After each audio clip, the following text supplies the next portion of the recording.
आज खरं तर तुमच्या समोर बोलताना मी असा काही मोठा एक व्याख्याता नाहीये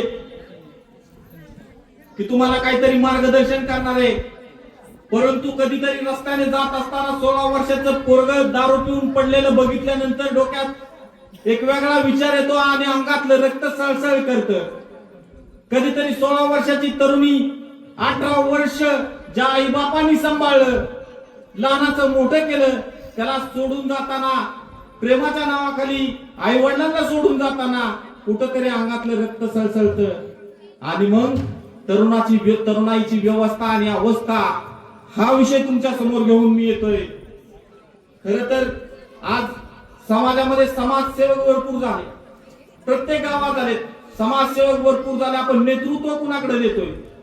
आज प्रत्येक ठिकाणी प्रत्येक गावामध्ये आपण नेतृत्व कुणाकडे देतोय ह्याचं आत्मचिंतन केलं पाहिजे. कारण समाजसेवेच्या नावाखाली समाजाला जाणारे तरुण आज तुम्ही आम्ही बघतोय. ही गोष्ट वस्तुस्थिती. जाता जाता एखादा पडला तर त्याला सहजासहजी कोण उचलत नाही, परंतु पडलेल्याला गाळायला जाणारा तरुण मी पाहिलाय. घरामध्ये आई वडिलांना चहाच्या कपाचं निमित्त सांगून सकाळी घराबाहेर जाणारा तरुण बियर बारच्या परमिट रूमच्या टेबलवर दारू पिताना मी पाहिलाय. ह्या गोष्टीतनं उभ्या तरुणांचं आयुष्य बर्बाद झालं, प्रपंच बर्बाद झालं. आणि हे बोलत असताना समाज प्रबोधनाचं काम आहे. हे मी बोलतोय जाताना इथं 100-200 जण आहेत, सगळे विसरणार आहेत. 100-200 जणातल्या 2 जणांनी जरी घेतलं तरी माझ्या जीवनाचं सार्थक झालं, माझ्या व्याख्यानाचं सार्थक झालं असं मी मानतो. खरं तर आज इथं जयंतीचा कार्यक्रम आपण करतोय, त्याचप्रमाणे एक सातो पुण्यस्मरण करतोय आप्पाई गुडे यांचं. खरं तर तिथं आल्यानंतर आनंद वाटला की सातो पुण्यस्मरण करतोय. आज जर परिस्थिती बघितली तर ही ग्रामीण भागामध्ये परिस्थिती प्रचलित आहे सातो पुण्यस्मरण किंवा ह्या गोष्टी. कारण तेवढे आमच्यामध्ये संस्कार रुजलेले आहेत, तेवढे संस्कार रुजवलेले आहेत. ही आनंदाची गोष्ट आहे.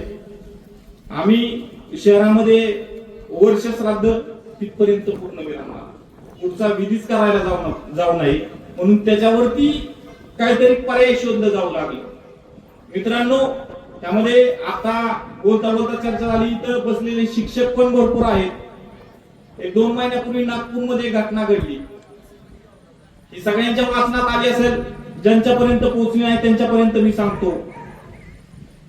एक आयुष्यभर एकुलता एक मुलगा होता, आयुष्यभर त्याच्या शिक्षणासाठी आई वडिलांनी तळमळ केली. माझा मुलगा शिकला पाहिजे, माझा मुलगा शिकला पाहिजे. त्याचं शिक्षण उच्च शिक्षण केलं, त्याला डॉक्टरकी पर्यंत नेऊन ठेवला.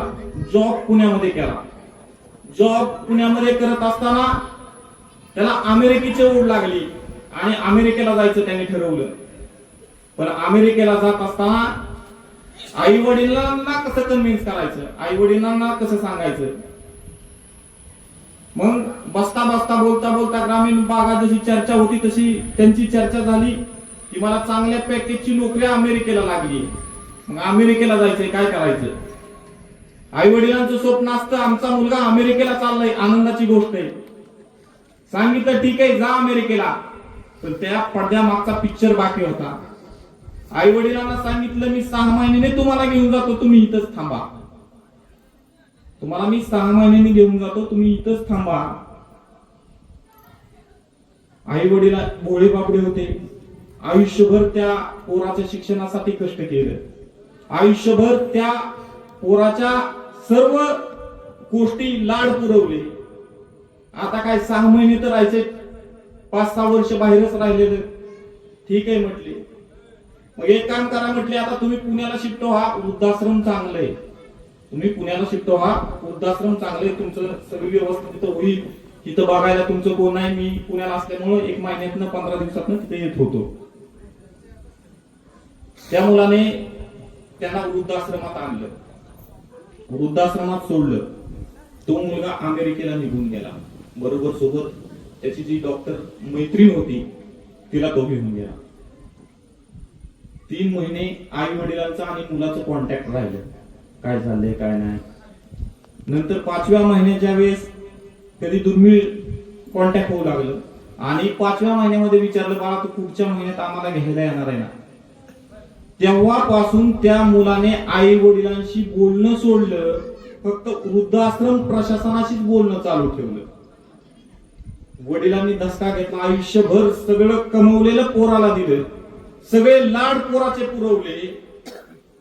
आज ही परिस्थिती त्यांच्यावर ओढवली. ह्या धक्क्यातनं वडील सावरू शकले नाही. वडील गेले. वडील गेल्यानंतर वृद्धाश्रम प्रशासनाने मुलाला कळवलं की तुमचे वडील गेलेत. त्यावेळेस मुलाकडून निरोप आला की मला यायला वेळ नाही, तुम्ही उरकून घ्या. मला यायला वेळ नाही, तुम्ही उरकून घ्या. मग आयुष्यामध्ये त्या पोराला आई वडिलांनी शिकवलं काय, काय दिलं, ह्याला शिक्षण म्हणायचं का? नंतर वडिलांच्या धक्क्याने 2-3 महिन्यांनी आई गेली. आई गेल्यानंतर वृद्धाश्रम प्रशासनाने पुन्हा मुलाशी कॉन्टॅक्ट केलं की तुमची आई गेली. त्यावेळेस मुलाचा तिकडून निरोप आला की ठीक आहे, उरकून घ्या, तुमचा काय असेल ते खर्च मी देऊन टाकतो, तुम्ही ते उरकून घ्या. उरकताना फक्त एक काम करा, अंत्यसंस्कार भारतामध्ये अंत्यसंस्कार कसे करतात त्याचा व्हिडिओ काढा आणि मला व्हिडिओ सेंड करा, म्हणजे आम्ही नेमकं शिक्षण काय देतोय. उच्च शिक्षित झाले, याला शिक्षण म्हणायचं का? आज हा विषय निघला कुठं तर पुण्यस्मरणावर. आज आम्ही 7वं पुण्यस्मरण साजरं करतोय. अभिमानाची गोष्ट आहे, आनंदाची गोष्ट आहे. हे माझ्या खेड्यातच चालू आहे, दुसरीकडे कुठेही चालू नाही. वर्ष श्राद्धापर्यंतच पूर्ण विराम आहे.